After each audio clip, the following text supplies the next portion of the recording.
Morning everybody. কালকে আমরা করেছিলাম টাকাকে পয়সায় পরিণত করো। আজকে আমরা করবো কি পয়সাকে টাকায় পরিণত করো। অর্থাৎ কালকে আমরা যেটা করেছিলাম 1 টাকা সমান 100 পয়সা, আজকে আমরা কি করব 100 পয়সা সমান সমান 1 টাকা। আজকে আমরা এইটা বার করব 100 পয়সা সমান সমান 1 টাকা। তবে এইটা তোমাদের শুধু ঘটবে, তাই তো?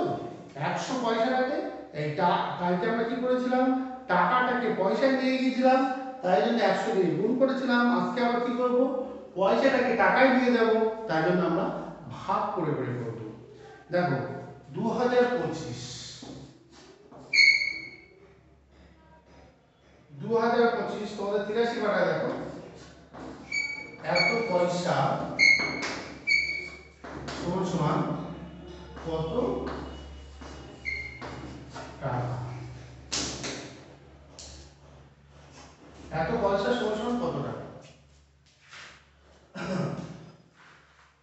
কত টাকা কত পয়সা।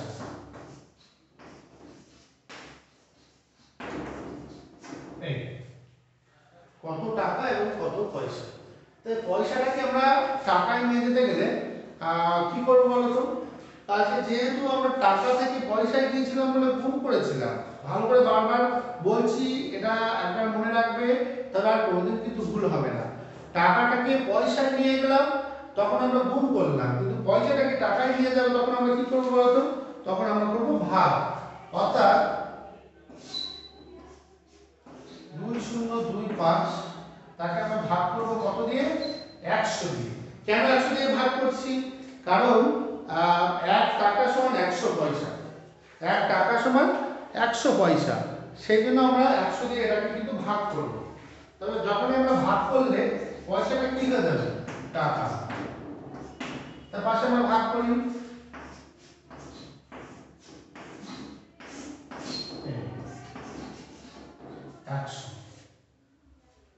100 দিয়ে ভাগ করলে কত হয়? দেখো এখানে 1 2 3 সংখ্যা, এখানে আছে 1 2 3 4 সংখ্যা। তা প্রথমে তো আমরা 4 সংখ্যা যাব না, আমরা প্রথমে যাব 1 2 3 সংখ্যা। তাহলে 100 এর মধ্যে কবার যাবে? দুবার। 100 দুগানি 200। এই আচ্ছা 2 বিয়োগ করে দিলাম। এবার বেশ মজার অঙ্ক, এটা তোমরা সবাই দেখে নাও। 2 আমরা কি করে দিলাম? বিয়োগ করে। এবার পরের সংখ্যা কি আছে? 5। 5টাকে যখন আমরা নামালাম, 5টাকে কি করে পেলাম? তবে তা বিয়োগ করে নাও, ওটা 5টাকে পেয়েছি আমরা নামিয়ে। আর নামিয়ে সংখ্যা যখন পেলাম, তখন যার মধ্যে এক না যায়, এর মধ্যে তো কোনো 100 তো 3 অঙ্কের সংখ্যা, এটা তো 2 অঙ্কের সংখ্যা।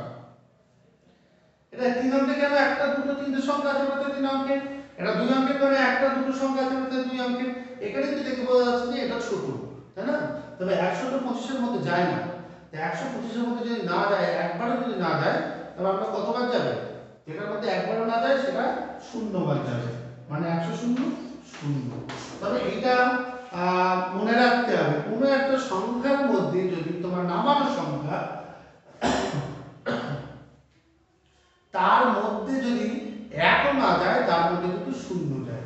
তাই 0 দিলাম, তবে 5 2 25। আচ্ছা অনেকে বলে কি এটা দেওয়ার প্রয়োজন নেই, এটা কিন্তু এটা দেবে। হ্যাঁ আমি বলছি দেবে, দিলে কিন্তু অঙ্ক তোমাদের বুঝতে সুবিধা এবং পরবর্তীকালে কাউকে বোঝাতে সুবিধা। হ্যাঁ তাই জন্য তোমরা এই 0 কিন্তু অবশ্যই দেবে। আচ্ছা এবারে আছে 25। আর তো কিছু নেই, সংখ্যাও নেই যে না, তবে আমাদের যেটা ভাগ করে ফল পেলাম সেটা হলো টাকা, আর যেটা নিচে থাকবে সেটা হলো পয়সা। তবে এখানে আমরা কি লিখব? 20 টাকা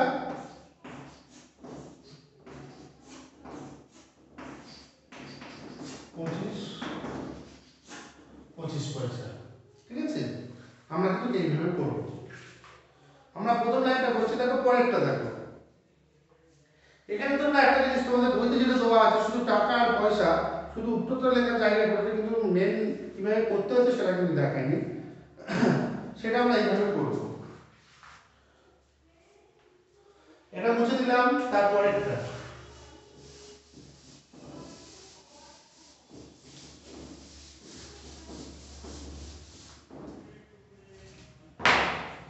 দেখো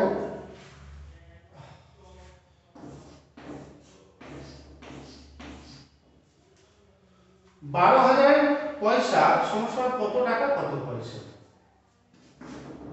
ফের পয়সাটাকে যদি আমরা টাকা নিয়ে যাই বলো তো আমরা কি করব, ভাগ করবো তো, কারণ 100 পয়সায় 1 টাকা, তবে এত পয়সায় কত টাকা করে ভাগ করতে হবে, তবে 100 কিন্তু ভাগ কাকে ভাগ করবো আমরা, এই 12,000 কে,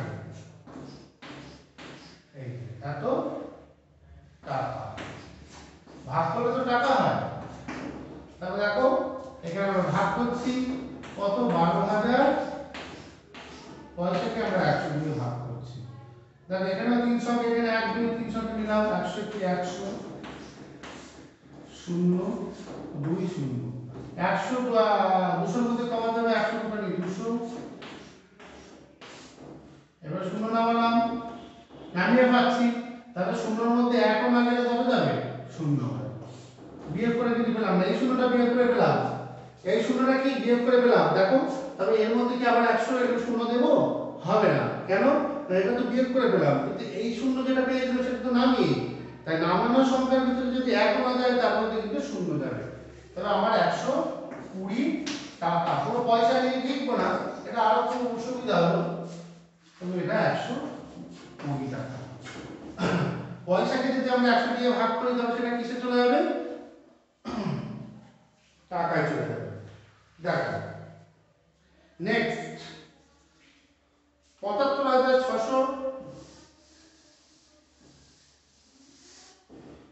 75,639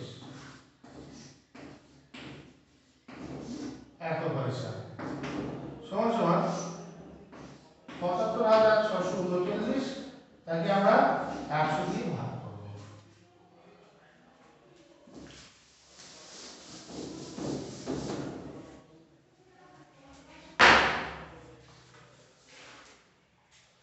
পঁচাত্তর হাজার 639,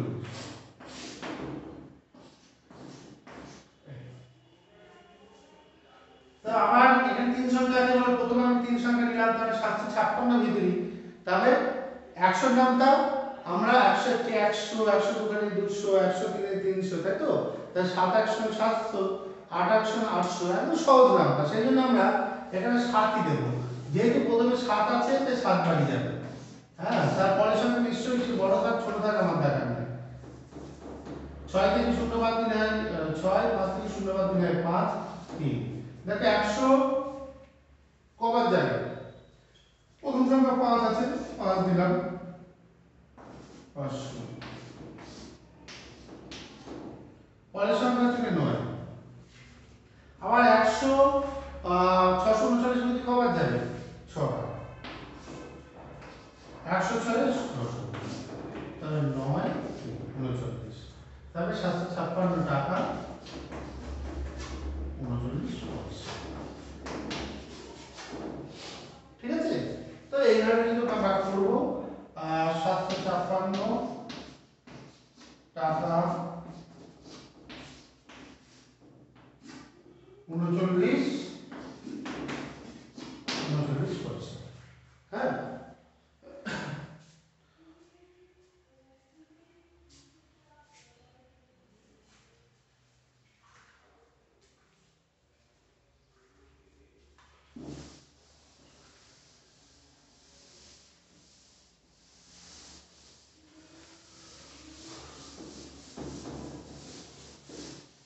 আচ্ছা এই অঙ্কটা কিন্তু শর্টকাটে তোমরা শিখবে না, তোমরা কিন্তু এইভাবেই করবে, তবে একটু প্রথম থেকে যদি একটু যদি কঠিনভাবে আমরা শিখি পরবর্তীকালে কিন্তু আমাদের আরো সহজ হবে, আর নাহলে কিছু কিছু অঙ্ক থাকবে যে হয়তো পরীক্ষা দেওয়া হবে সেরকম অঙ্ক, যদি এইভাবে ভাগ না করো বা গুণ না করো তুমি কিন্তু করতে পারবে না, হ্যাঁ, এটা জ্ঞানটিকে মানে বলতে পারি যে তুমি করতে পারবে না, তুমি নিজে করতে পারবে না, তোমাকে হয়তো কেউ হেল্প করতে পারে, তাই প্রত্যেকে বলছি তোমরা কিন্তু প্রত্যেকে যেভাবে এই অঙ্কগুলোকে সাধারণত এইভাবে করার চেষ্টা করবে, পয়সা থেকে টাকা গেলে ভাগ করবে, আর টাকা থেকে যদি পয়সায় আসতে হয় তাহলে গুণ করবে, হ্যাঁ, তাই তোমাদের অঙ্ক মোটামুটি অসুবিধা হবে না। তাই প্রথমে এটাকে আমরা ভাগ করি, কত দিয়ে ভাগ করব, কারণ পয়সা আছে, পয়সা থেকে আমরা টাকায় যাব, তা পয়সা থেকে টাকা আমাদের বেশি, তাই ছোট থেকে বেশি যেতে গেলে মানে বড় সংখ্যা যেতে গেলে তখন ভাগ করতে হয়, মানে বড় ঘরে যেতে গেলে ভাগ করতে হয়, টাকার থেকে পয়সা বড়, এই পয়সা ছোট, তাই বড় থেকে ছোট আসতে গেলে কিন্তু গুণ করতে হয়। এটা কিন্তু সর্বদাই মনে রাখবে যে পয়সা ছোট টাকা বড়, তাই পয়সা থেকে যদি আমরা ছোট টাকায় যাই তাহলে আমরা ভাগ করব, কিন্তু টাকা থেকে পয়সায় আসলে আমরা গুণ করব। আচ্ছা এখানে আমরা ভাগ করে নিই। ৩,৮০০৫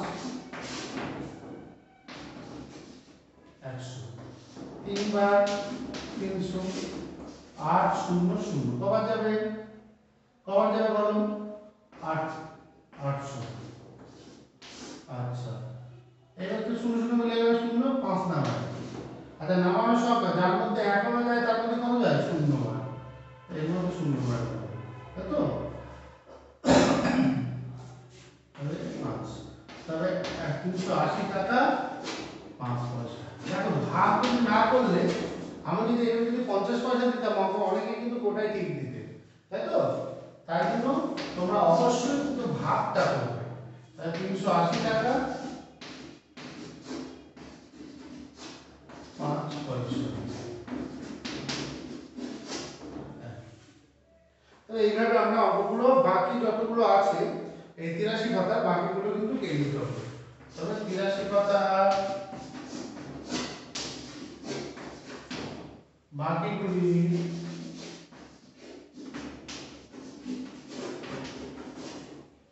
এই তো। তাহলে প্রত্যেকে অঙ্কগুলো করে নিয়েছো, আশা করি বুঝতে পেরেছো। মোটামুটি এইভাবে অঙ্কগুলো আস্তে আস্তে করো।